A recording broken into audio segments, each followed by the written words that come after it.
Good morning, everybody. It's Eric from the Reptile Room, and today we're going to talk a little bit about coloration in reptiles. So within species in the hobby, we can breed reptiles to select for certain traits. These are mutations, essentially, like all phenotypic or visual traits are in living organisms. But we're going to talk about this in most notably snakes today. There are some basic Mendelian genetics when talking about snakes. You have dominant traits, you have incomplete dominant traits, and you have recessive traits. But we're going to focus more on how these proteins function.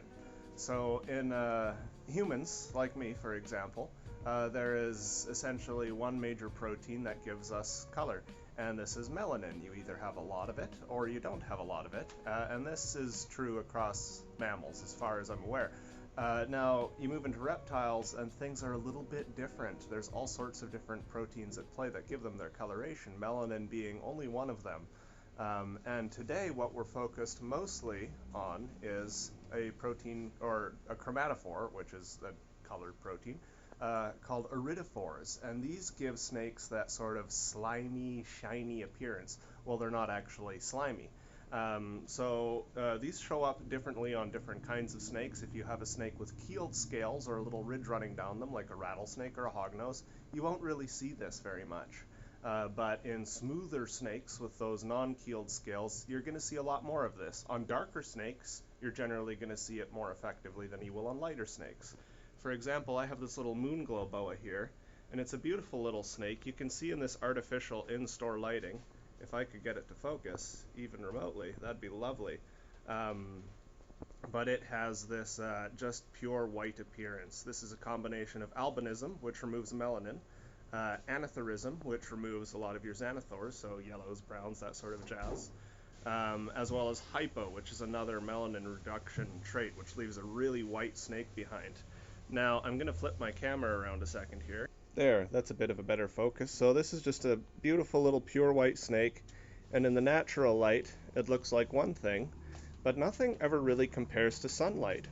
So if we take it out into the sun, we're going to see how that affects the colors. Now, you don't see much of a shine on this snake. This is a very light colored snake, but if this boa was an IMG, which is increased melanin genetic, you would see a lot more of those shiny proteins popping through. So let's take a good look at an example of that next. So this is Ivy, and she is an Indonesian Maclots python. This is what we're looking at next.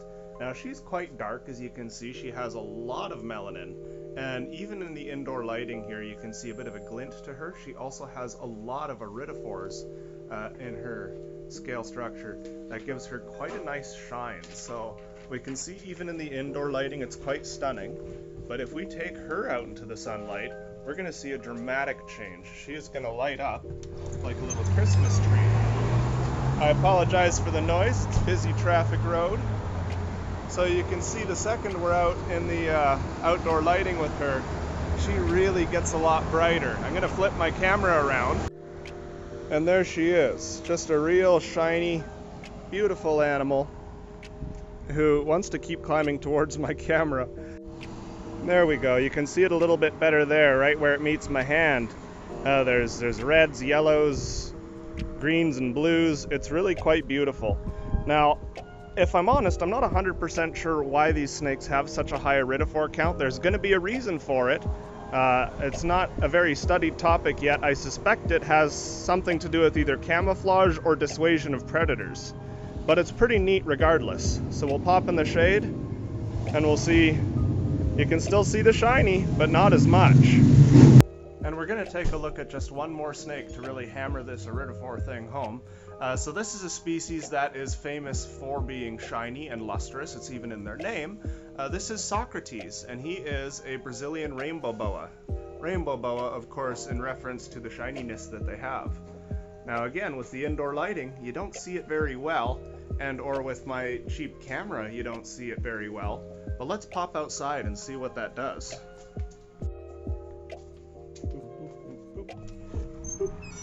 So we're in the shade, and he's a pretty snake regardless, but we pop out into the sun, and he lights right up. Now again, in person, it's a lot more intense than my camera can find.